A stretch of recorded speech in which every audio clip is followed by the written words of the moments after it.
प्रिय छात्रों, सुप्रभात। हम BSc second year chordate first paper एक अन्य टॉपिक के बारे में आज चर्चा करते हैं। छोटा शॉर्ट नोट परीक्षाओं में पूछा जाता है। ऑस्ट्रेकोडर्माई। यदि हम ऑस्ट्रेकोडर्माई शब्द का एनालाइज करें तो दो शब्दों से मिलकर बना हुआ है। ऑस्ट्रैकम मीन्स कवच, शैल, और डर्मा माने स्किन। तो ऑस्ट्रेकोडर्माई शब्द मिलकर बना है ऑस्ट्रेको और डर्मा, यानी उससे मिलकर बना है, यानी कि जिनकी त्वचा कवच युक्त हो, यानी कि हार्ड शेल बॉडी के ऊपर पाया जाता है। तो सबसे पहले प्रकट होने वाले आदिम कवच वाले प्रिमिटिव शेल्ड वर्टिब्रेट्स, और इनकी विशेषताएं ये अब लुप्त हो चुके हैं, एक्सटिंक्ट ग्रुप के अंदर आते हैं। एग्नेथा के अंदर आते हैं ये सारे के सारे, जिनमें कि कपाल व मस्तिष्क बहुत कम विकसित होता है, यानी कि cranium and brain are less developed. दूसरा, कशेरुक दंड जो होता है, वर्टिबल कॉलम, ये भी इन प्राणियों के अंदर बहुत कम विकसित होता है। तो कशेरुक दंड भी कम विकसित है। तीसरा, कशेरुकों में जो सेंट्रम होता है, अब सेंट्रम क्या है ये आपको समझना चाहिए, आपने पुरानी कक्षाओं में भी पढ़ रखा है। जो बीच का स्पेस होता है वर्टिब्रा के, उसको सेंट्रम कहते हैं, कशेरुक का है। तो जो ये सेंट्रम होता है वर्टिब्री में, इनका अभाव होता है, और एक ही मध्य नासा छिद्र पाया जाता है। जब नासा छिद्र एक होता है तो मोनोराइनस बोलते हैं। राइना का मतलब नाक, नासा एरिया। ऑस्ट्रेकोडर्म की उत्पत्ति पोस्ट कैम्ब्रियन और मिड ऑर्डियोविशियन टाइम पीरियड की है, जिनके जीवाश्म अलवणीय जल के अवसादों के रूप में प्राप्त हुए हैं। यदि इनके हम थोड़े से कैरेक्टर्स देखें ऑस्ट्रेकोडर्म्स के,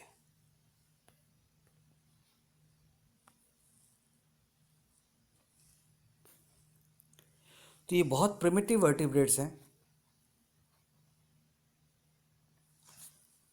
छोटे से मीडियम साइज के एनिमल हैं।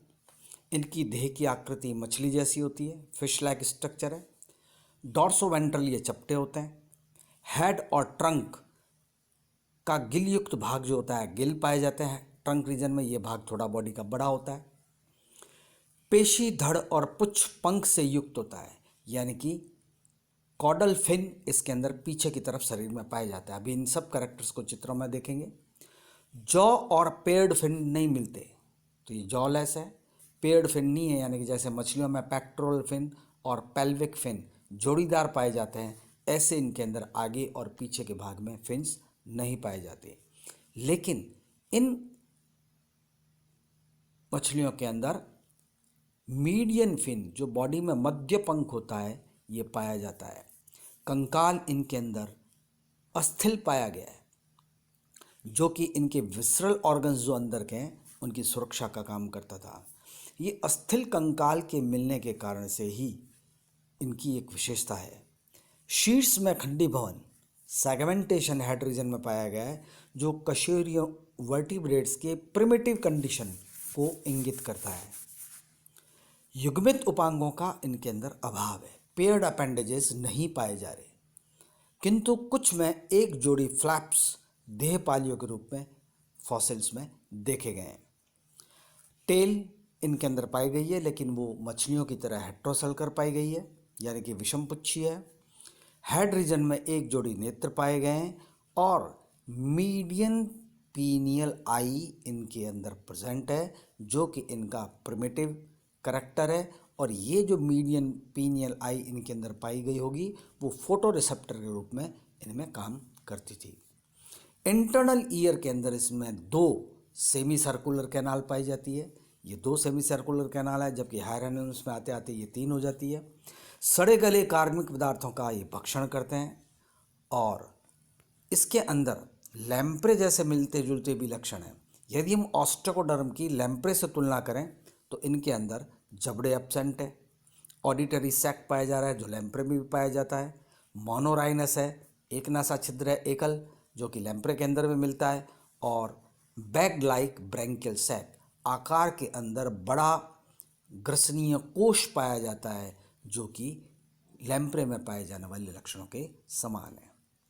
यदि हम ऑस्ट्रेकोडर्म की थोड़ी सी स्ट्रक्चर देखें तो आप देखिए इस चित्र के अंदर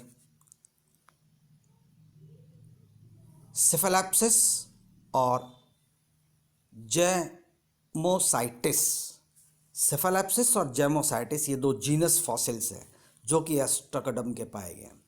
इस चित्र में यदि हम देखें तो आगे का भाग, शीर्ष भाग नुकीला दिख रहा है, जोमेटाइसिस में हेट्रोसर्कल टेल दिख रही है,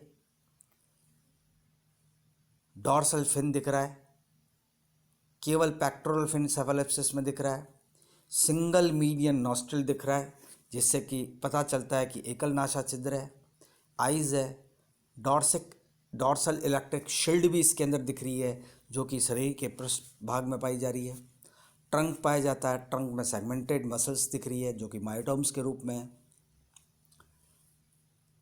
जेमोसाइटिस के अंदर गिल्स ऑपरकुलम से ढके हुए हैं, ये अपने को स्पष्ट दृष्टिगोचर हो रहे हैं। डॉर्सल फिन पाया जा रहा है, लेटरल फिन भी पाया जा रहा है, अपर लोब और कॉडल फिन ये भी इसके अंदर दिख रहे हैं। तो टेल आपकी इसके अंदर हेट्रोसल्कर नज़र आ रही है, तो ये हेट्रोसल्कर टेल है यहाँ पर।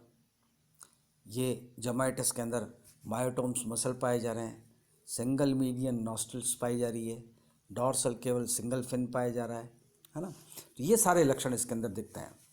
ऑस्ट्रेकोडर्म को यदि हम क्लासिफाई करें तो ऑस्ट्रेकोडर्म को दो भागों में बांटा जाता है। एक ऑस्ट्रेकोडर्म को बोलते हैं मोनोराइना सब क्लास और दूसरी सब क्लास बोलते हैं डिप्लोराइना। मोनो मने एक, राइना मने नासा छिद्र, डाई मने दो, राइना मने नासा छिद्र। जब दोनों नेत्रों के मध्य केवल सिंगल एकल नासा छिद्र पाया जाता है इसको मोनोराइना कहते हैं, जबकि दो नासारंध्र सेपरेट पाए जाते हैं जिन फॉसिल्स के अंदर उनको डिप्लोराइना में रखा गया है। मोनोराइना, ये जो मोनोराइना है दो नेत्रों के मध्य एक बड़ा दरार नुमा नासा छिद्र है जैसे जमाइटिस और सेफेलैप्सिस में, जबकि दो रंध्र वाले फॉसिल एग्जाम्पल जो कि ऑस्ट्रेकोडर्म के हैं वो बहुत टिपिकल हैं, टेरेप्सिस और काइलोसेप्सिस। यदि हम ऑस्ट्रेकोडर्म का बायोलॉजिकल सिग्निफिकेंस देखें तो ऑस्ट्रेकोडर्म का बायोलॉजिकल सिग्निफिकेंस भी है। ऐसा माना जाता है कि ये ऑस्ट्रेकोडर्म्स 50 करोड़ वर्ष पुराने प्राचीन काल के ज्ञात वर्टिब्रेट्स जीवाश्मों का प्रतिनिधित्व करते हैं, 50 करोड़ ईयर बिफोर। तो जब इतने वर्ष पुराने जीवाश्म हैं तो संभवतया ये सारे वर्टिब्रेट्स के सुदूर पूर्वज की तरह, तभी तो इनके अंदर अस्थिल कंकाल पाया जा रहा है। जबकि अस्थिल कंकाल का पाया जाना हम ऑस्ट्रिकथाइस फिश के अंदर सबसे पहले देखते हैं लिविंग वर्टिब्रेट्स में, जबकि फॉसिल वर्टिब्रेट्स के अंदर अस्थिल कंकाल इन ऑस्ट्रेकोडर्म में पाया गया है। जीवाश्मित अस्थिल ऊतकों से सिद्ध होता है कि जीवाश्म बनने से पूर्व पर्याप्त विकसित हो चुके थे, यानी फॉसिल बनने से पहले ये डेवलप थे। और शायद इन एनिमल्स के बारे में ऐसा भी अनुमान लगाया जाता है कि बॉडी के बाहर हार्ड कवरिंग इनको अपने समय के बड़े बड़े प्रीडेटरी जो एनिमल्स थे उनसे बचाने का काम करते थे। लेकिन यही जो आउटर फॉसिल है इनकी एक्सटिंक्ट होने का भी कारण बना, इनके विकास में बाधा बना होगा और हार्ड शेल के कारण से इनके अंदर मूव अधिक नहीं हो पाता होगा और अधिक मूवमेंट नहीं होने के कारण से ये इनका प्रेडेशन हो गया और धीरे धीरे ये मे बी पॉसिबल फॉसिल्स के अंदर कन्वर्ट हो गए। इसलिए इनका बायोलॉजिकल सिग्निफिकेंस भी ऑस्ट्रेकोडर्म का और ऑस्ट्रेकोडर्म की कुछ ही जीनस हमें ज्ञात होता है। अतः प्यारे बच्चों, ये जो ऑस्ट्रेकोडर्म टॉपिक होता है ये छोटे शॉर्ट नोट के रूप में पेपर में आपसे पूछा जाता है। अगली बार हम फिर एक किसी कॉर्डेट के टॉपिक के बारे में चर्चा करेंगे। तब तक के लिए सुप्रभात, फिर मिलेंगे।